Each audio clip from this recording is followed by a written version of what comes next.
اعوذ باللہ من الشیطان الرجیم بسم اللہ الرحمن الرحیم قل هو اللہ احد اللہ الصمد لم یلد ولم یولد ولم یکن لہ کفوا احد سبحان ربک رب العزت عما یصفون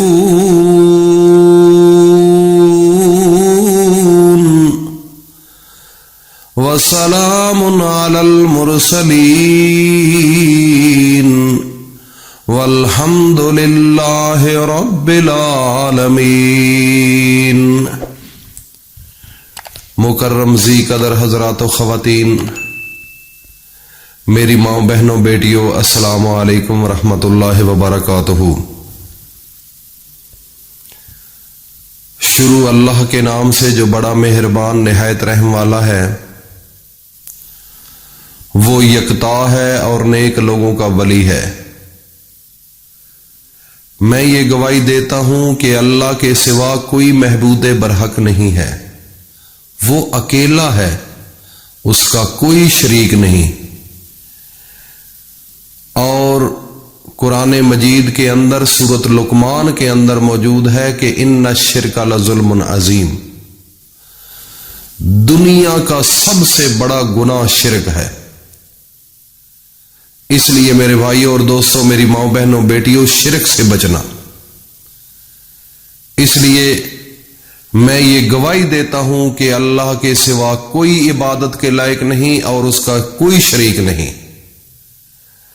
اور میں یہ بھی گواہی دیتا ہوں کہ حضرت محمد الرسول اللہ صلی اللہ علیہ وآلہ وسلم اللہ کے بندے، اس کے رسول اور آخری نبی ہیں۔ اے میرے اللہ، میرے نبی حضرت محمد مصطفیٰ صلی اللہ علیہ وآلہ وسلم پر اور ان کی آل پر اور ان کے تمام صحابہ اکرام رضی اللہ تعالی عنہم اجمعین پر اپنی خاص رحمت، برکت اور سلامتی نازل فرما۔ میرے بھائیوں اور دوستوں، میری ماں بہنوں بیٹیوں، سورۃ اخلاص قرآن کی بظاہر ایک چھوٹی سی سورت ہے، لیکن اس کی اہمیت کو اگر دیکھا جائے محمد الرسول اللہ کی زبانی تو یہ عرش کو ہلا دینے والی ہے۔ اس کی اتنی اہمیت اور فضیلت ہے کہ اگر انسان صدق دل کے ساتھ ایک دفعہ سورۃ اخلاص کو پڑھ لے تو اللہ رب العزت قرآن کا تہائی حصہ کے برابر اس کو ثواب دیتے ہیں۔ اگر انسان 3 مرتبہ اس کو پڑھ لے تو اللہ رب العزت پورے قرآن کے برابر اس کا ثواب دیتے ہیں۔ میرے نبی حضرت محمد مصطفیٰ صلی اللہ تعالی علیہ وسلم فرماتے ہیں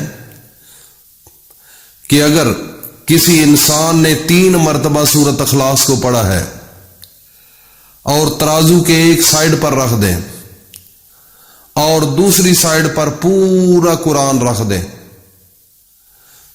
اگر اس کو تولا جائے تو وہ بالکل ثواب کے لحاظ سے برابر ہوں گے۔ تو دیکھنے میں تو یہ چھوٹی سی سورت ہے سورۃ اخلاص، لیکن اس کے اندر ایک ایک لفظ کے اندر اتنی طاقت ہے، اتنا نور ہے، اتنا کمال ہے اور اتنا جمال ہے کہ یہ عرش کو ہلا دیتا ہے۔ اس کے اندر میرے اللہ کی کبریائی ہے، میرے اللہ کی توحید ہے، میرے اللہ کی محبوبیت ہے، میرے اللہ کا شان ہے اس کے اندر۔ اگر انسان غور سے اس کو پڑھ لے، اس کی گہرائی تک چلا جائے تو خدا کی قسم کھا کر کہتا ہوں کہ انسان کی تقدیر بدل جائے گی۔ جو انسان یہ دنیا پر بھروسہ کر کے بیٹھا ہے، اس کے دل کے اندر صفائی شروع ہو جائے۔ میرے بھائیوں اور دوستوں، میری ماں بہنوں بیٹیوں، حضرت بلال حبشی میرے نبی کا وہ غلام میرے نبی کا وہ نوکر، میرے نبی کا وہ صحابی، میرے نبی کا وہ جگر دیکھنے میں تو کالا تھا، ہونٹ اس کے موٹے تھے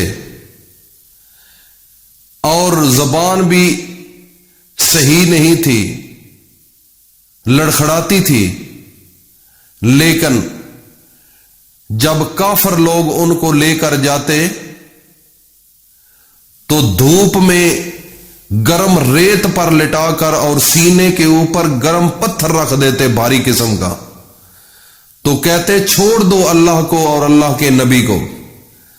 تو حضرت بلال حبشی ان کی زبان سے یہ لفظ نکلتے تھے کہ احد احد احد، اللہ ایک ہے۔ اور سورۃ اخلاص کے اندر قل ھو اللہ احد احد احد۔ تو میرے بھائیوں اور دوستو، یہ کوئی عام لفظ نہیں، جس انسان نے اس کو سینے میں بسا لیا۔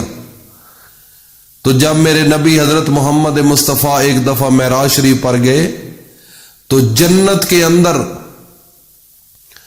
ایک آدمی کے چلنے کی آوازیں آ رہی تھی آسمانوں پر۔ تو میرے نبی حضرت محمد مصطفیٰ اس فرشتہ جبرائیل سے پوچھتے ہیں کہ یہ آواز کس کی ہے چلنے کی؟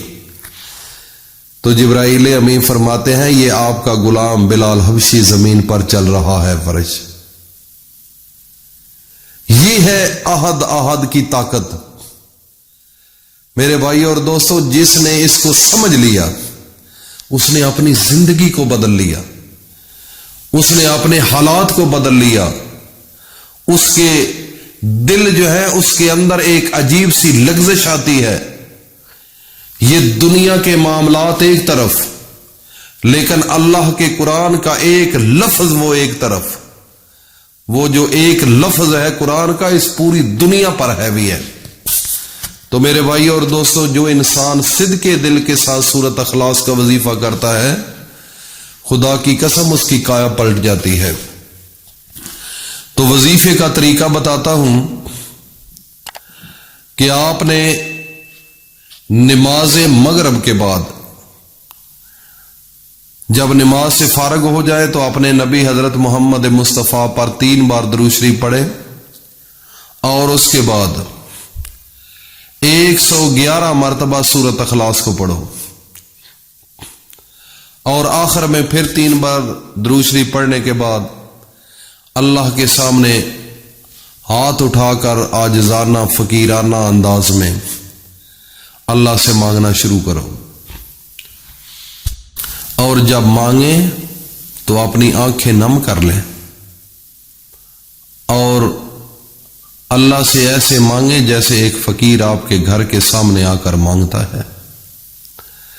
تو جس چیز کی حسرت ہے، جس چیز کی طلب ہے، جس کی خواہش ہے، اللہ رب العزت وہ آپ کی خواہش اسی وقت پوری فرما دیں گے۔